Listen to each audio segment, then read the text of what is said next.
মায়ের সামনে থেকে নয়নের ঘাট ধরে টেনে নিয়ে গিয়ে বাইরে ধাক্কা দিল দোকানদার। নয়ন পড়ে গেল। দোকানদার বলল, ফকিনীর বাচ্চা, যা এখান থেকে, আমার দোকানটি নষ্ট করে দিল। নয়নের মা ছুটে এসে তাকে তুলল।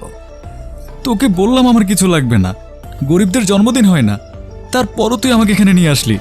চল বাবা, ঘরে চল, তুই মন খারাপ করিস না, আমার শাড়ি লাগবে না। না মা, আজ তোমার জন্মদিন, আমি আজ তোমার জন্য একটা ভালো শাড়ি নেবই। নয়ন আবার দোকানদারের কাছে গিয়ে বলল, 300 টাকা আছে আমার কাছে, দেন শাড়িটা, আমি আস্তে আস্তে আপনাকে আরও টাকা দিয়ে দেব। দোকানদার বলল, তুই আবার এসেছিস, বের হ। বলেই বাইরে এসে নয়নের মাকে বলল, ও না হয় ছোট, আপনি বোঝেন না, এই দোকানে আপনার জন্য কম টাকার শাড়ি নেই, যান ছেলেকে নিয়ে এখান থেকে চলে যান। নয়নের মা নয়নকে নিয়ে চলে যাচ্ছে। নয়ন ঘুরে ঘুরে দোকানের দিকে তাকাচ্ছে। ঘরে বসে আছে নয়ন আর তার মা। নয়ন তার মায়ের চোখে পানি দেখে ভাবল, যেভাবেই হোক মায়ের জন্য সে শাড়ি কিনবেই। উঠে একটা কৌটা খুলে টাকা বের করে নিয়ে চলে যায়। রাস্তায় হাঁটছে আর ভাবছে কিভাবে সে আরও টাকা জোগাড় করে মায়ের জন্য শাড়ি কিনবে।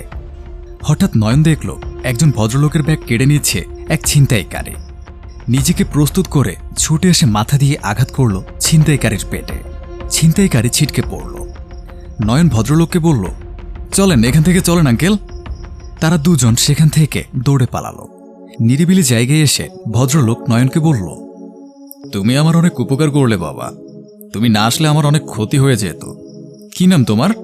আর এই সন্ধ্যায় একা একা ঘুরে বেড়াচ্ছ কেন? তোমার বাবা মা কোথায়? নয়ন বলল, আমার নাম নয়ন, আমার মা আছে, আর আর আমার মায়ের আজ জন্মদিন, মায়ের জন্য একটা শাড়ি কিনব, কিন্তু আমার কাছে বেশি টাকা নেই, তাই কাজ করছি। ও আচ্ছা তাই, ঠিক আছে, আমার সাথে চলো। সেই দোকানের সামনে গিয়ে নয়ন বলল, না না আঙ্কেল, ওই দোকানদার খুব খারাপ, এই দোকানে যায়েন না, আমাকে মেরেছে। ভদ্রলোক বললেন, তুমি আমার সাথে এসো তো, কিছু হবে না। দোকানে ঢুকতেই নয়নকে দেখে দোকানদার ভদ্রলোককে বলল, আপনি আবার এই ভিখারিকে সাথে করে নিয়ে এসেছেন?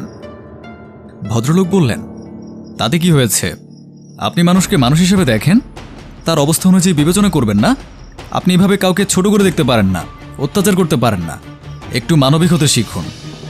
দোকানদার বলল, সরি স্যার, আপনার কি লাগবে বলুন। ভদ্রলোক বললেন, এই ছেলে তার মায়ের জন্য যে শাড়ি নিতে চেয়েছিল সেটা প্যাকেট করে দিন। নয়ন বলল, কিন্তু আঙ্কেল আমার কাছে তো অত টাকা নেই, আমি কিভাবে টাকা দেব? শাড়ির প্যাকেট নয়নের হাতে দিয়ে ভদ্রলোক বললেন, আজ আমারও জন্মদিন, তুমি ছিনতাইকারীর হাত থেকে আমার টাকার ব্যাগ বাঁচিয়ে আমাকে উপহার দিয়েছ, তাই আমি তোমার মায়ের জন্মদিনে এই শাড়ি উপহার দিলাম। নয়ন ভদ্রলোককে ইশারায় মাথা নিচু করতে বলল। ভদ্রলোক মাথা নিচু করলে নয়ন তার কানের কাছে গিয়ে বলল, আঙ্কেল আপনি অনেক ভালো।